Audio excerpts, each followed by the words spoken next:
Okay, today I'm working on, ignore the camera jiggle, I'm working on just some basic monoprints on my gel plate. As you can see, I put a sheet of paper under there, and it is outlining the frame that I'm using for these. I've just gotten the habit of using a frame. See, I've outlined the middle of the frame, and down here where it says BL, that's bottom left, that's the outside of the frame. So I've just gotten the habit of using these when I print. Just in case I get a good print, I'd like to have a white border. So I'm just trying to get in the habit of just using this all the time. But I'll show you what I'm doing. Basically, I'm using the Golden Open Carbon Black. I'm going to spread that out nicely. I might put a touch of something, put a touch of manganese. I don't like pure black as much as a tiny touch of manganese in there. This is manganese blue, Golden Open. And it's important to use either paints that naturally have a long drying time, or use your paint retarder in there.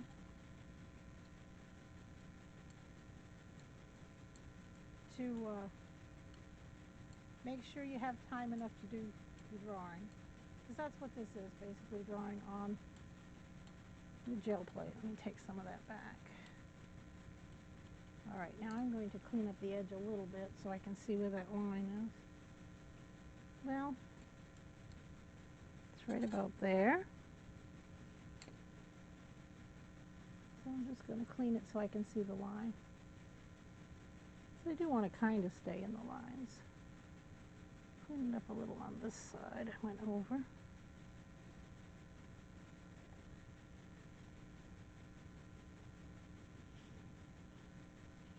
Now this one I didn't go over far enough. There.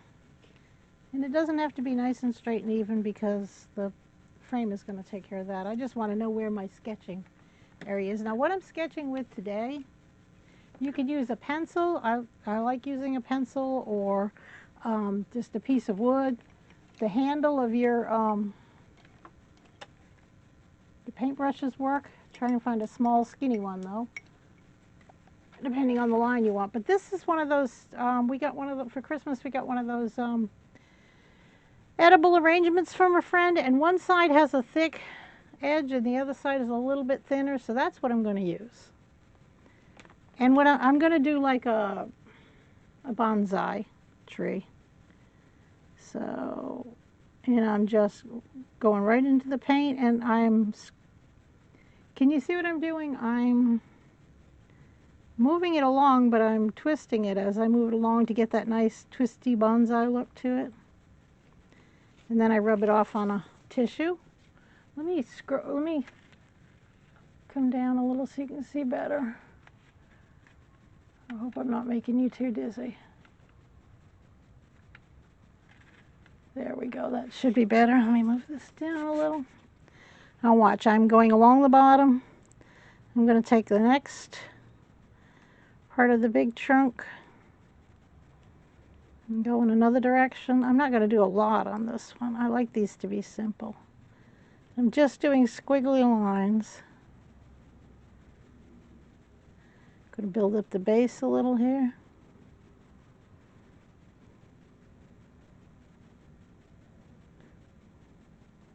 Oh, I don't like that. There we go. All right, build up the base till it's where I want it. All right, I like that base. Now I'm going to come off it here. Strengthen that a little. And I'm using the side that has the, can you see that? It's got like 4 little prongs to it.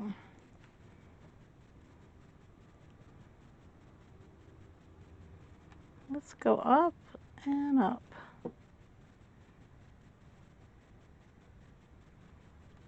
And then we'll go over that one.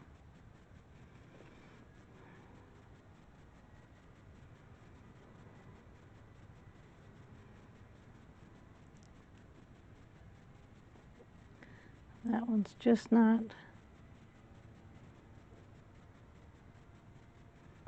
squiggly enough. And it is a little hard for me because the glare off that, overhead light's a little much. And this one's not so good. I'm not cleaning my utensil enough, I think.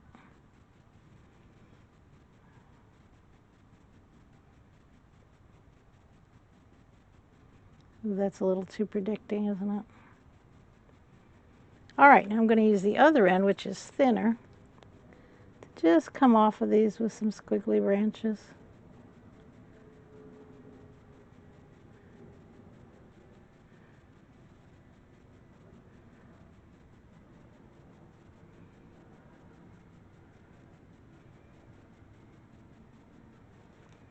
I'm not going to do too much. I find they look better if they're simpler. Now this one, I can just pull this one up. I'll do two of these. I can just pull this one up. I've done a bunch this morning.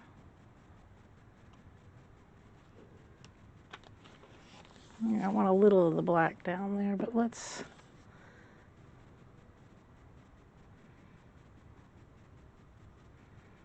put some of it down all the way down. Okay. Ah. Now let's pull this up. I'm going to use my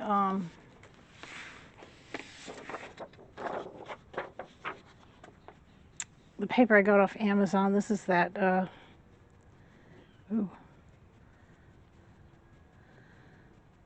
mixed media. It's acid free, so that's good. If it comes up to a good print, then I wouldn't feel bad about selling it, which I haven't sold anything in a while because I haven't tried to sell anything in a while.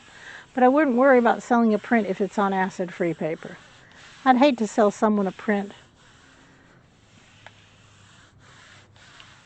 and then have it disappear on them in 10 years or something. No, I could let it dry and it would be much darker if I let it dry. All right. I like that. It has a nice eerie look to it. Maybe not a bonsai look, maybe more like a Halloween look, but, and I can trim off this where it got a little ick on the top. All right, now this, what I can do with this, make sure it's dry, number one. Pull this off. And I'm pretty sure it's dry, and take some maybe Titan Buff.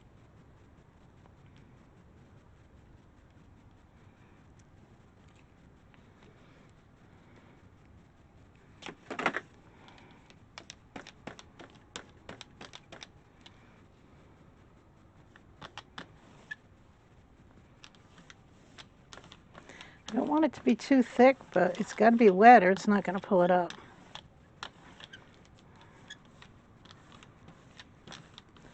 Now that is very minimal, but let's see if that does it. I'm all for experimenting today.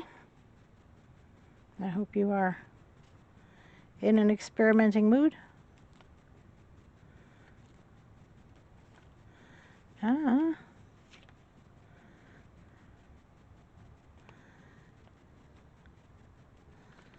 This is never going to be terribly precise, but there are more precise ways to get edges and stuff. Let's get the paper down first before I start fidgeting around here and cleaning my hands. I'm going to hold it way at the edge here. I line it up with my bottom left. If you line the side and line the bottom, it's all lined up. Everything else is going to fall into place. Well, usually.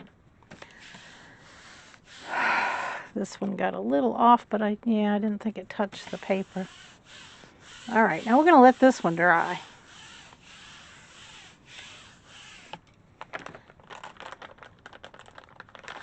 And hopefully it'll pull up a decent ghost image.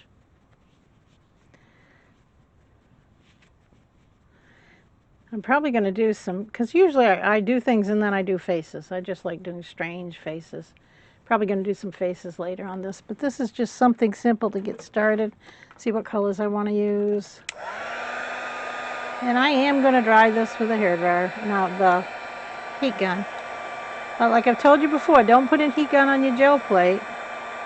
But if you keep it at a distance where your hand's not feeling uncomfortable, then your gel plate's going to be fine. I used to use a hairdryer, but I burnt that out. But just keep this way up. See how high I've got this? It's almost up to the camera range, which is over my head.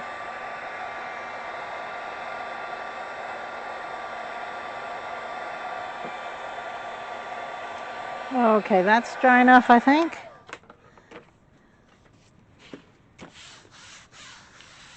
Give it one good one just to make sure. Pull her up.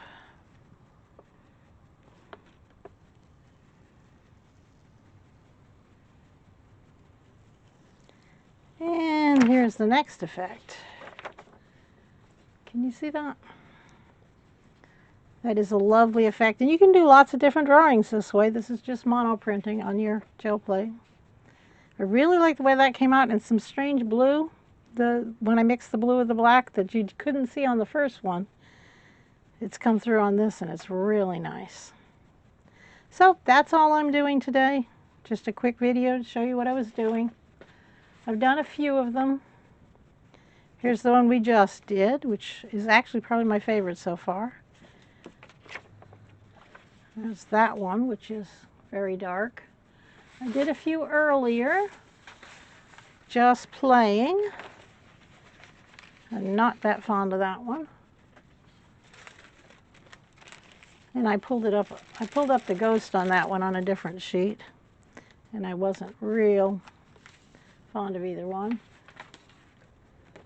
And this is one that I did not let dry. That would have been really pretty had I let it dry, the three trees. But I didn't, and so it did not pull up underneath this. The white that was the blue that did not pull up. But there's kind of an interesting effect right in there. But I wouldn't know how to repeat it. I would have to play around out here for a while to figure that out. But anyways, those are the ones that I did today. Thank you very much for viewing my video. Like I said, I'm going to be doing some more, probably with faces a little later today, once I clean up my mess. But for right now, I've been out here maybe an hour and a half, and this is the nicest thing I've done. I like this. So, oh, I actually did. This is the first thing that I did. I thought maybe I wanted some color today, and it's nice, but yeah, not as nice as that. Thank you very much for viewing my video. Put a like if you like it, please. Subscribe if you want to see more, and you have a lovely, lovely day.